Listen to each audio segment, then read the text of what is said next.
Welcome to 2K Ranch Life Podcast. This is Kenton Holbrook, and this is our the day you get to meet my wife, the boss of this ranch. So, but we're here today to both of us just kind of talk a little bit about what we're doing with the ranch, what we got going on, the projected future of it, and so just to kind of bring you up to speed where we're at, we've got. As far as this year, the first day of the new year, we sold a colt that we raised in at the 606 Sales and Events, and he done well, very well compared to any other colt that we seen sell there that day and the market that I'm watching. So I would like to see him done a little bit better, but for the market there is right now, I think he done very well. So we were satisfied. If not, we would have brought him home. But so we have, and now we've got 3 mares that are coming close to foaling. March is going to start foaling season for us. So we'll, in between March and probably the middle of May, we'll be foaled out. And so what that does right now is it's projected on what we're going to breed everything to. So I've been looking and studying and trying to figure out, what the best cross is between our mares, and shooting them to Kimberly and seeing what she thinks about the stud, and so on and so forth. So far, let's see. This year we have 2 bred to Pepto Shine. Right. So we got Coachella's bred to Pepto, and so is Jewel. So we're gonna have 2 Pepto Shine babies this year. And then also we're going to have a natural bottom baby to Adair. So we're excited about the 3 babies this year. Don't let me get you pushed out into next year. But if you're not familiar with what goes on in the horse world, it's an 11-month gestation. So, but we booked the first stud we booked was Smart Cat Boone's Mall. Cat Smart Boone's Mall with West Fork Ranch and Shane Vaughn out of Florida. So we booked him to Coachella in December.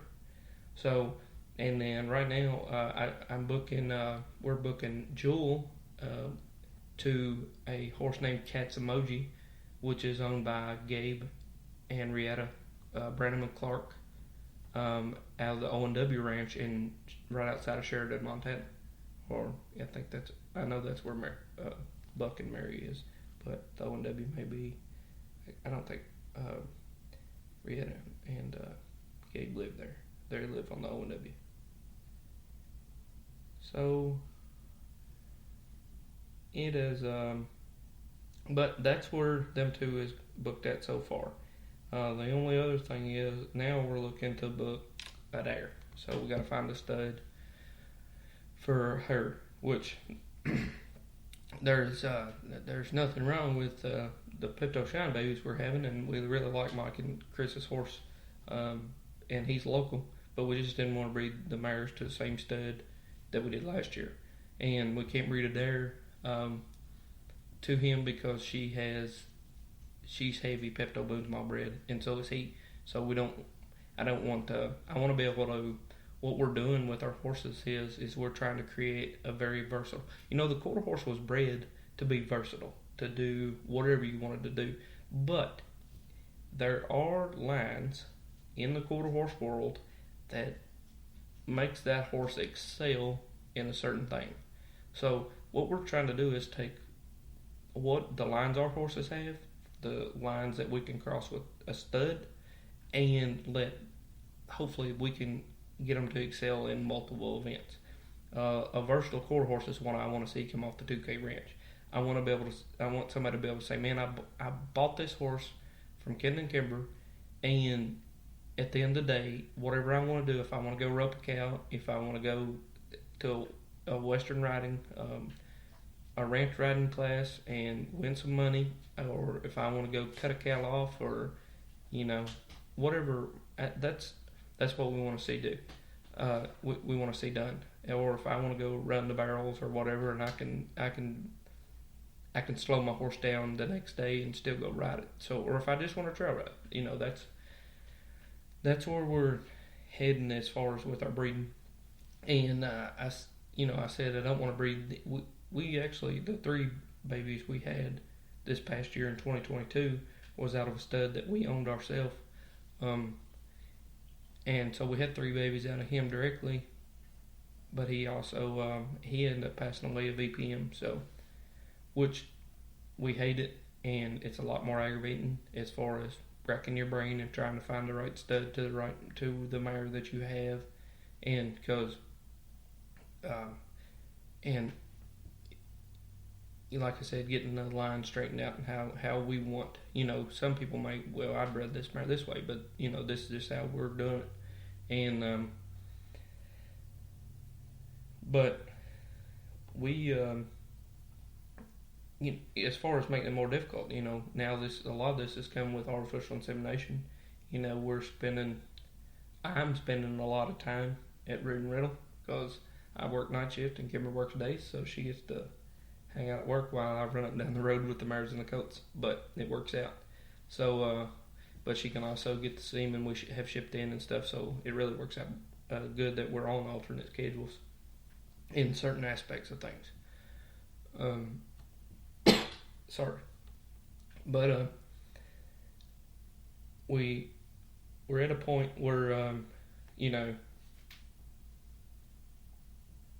trying to figure how we're going to cross the dare is. I'm not going to say it's difficult because she's got some excellent bloodlines in her, but it's not. There's several studs out there, but it's just picking the right one and trying to find the perfect cross. Not that there is a perfect cross, but a good cross, I should say.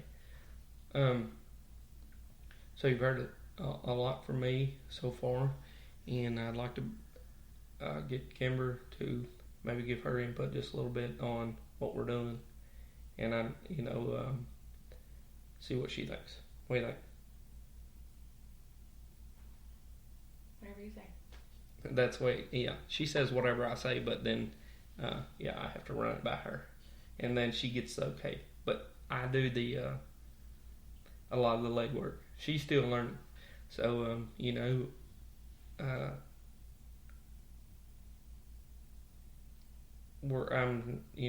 she's still in the process of really learning, and I still am. I don't know.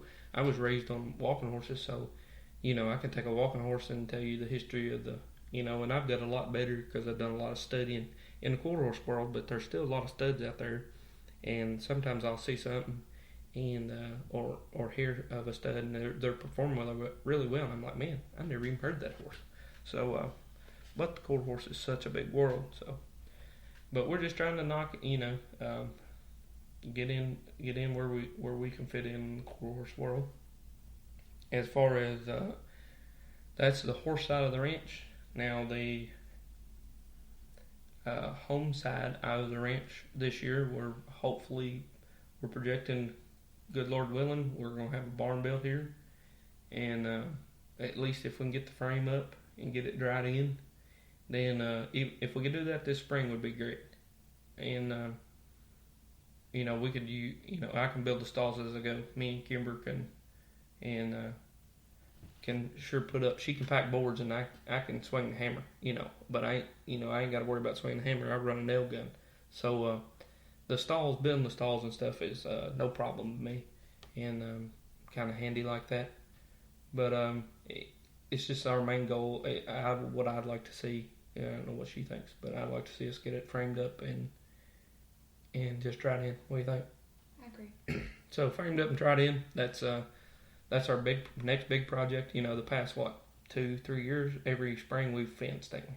Mm-hmm. Yes. And that's been our big project, is getting this place fenced. We got a nice little ranch here right outside 2 miles from town, and we set up here on the hill, which, Lord help us, this time of year. In the summer it's nice, you get a nice breeze all the time, but boy, in the winter we pay for it. We were just out feeding earlier, and my mustache was froze, so that's where we're at as far as the house side of the ranch. We'll talk a little bit coming up. Not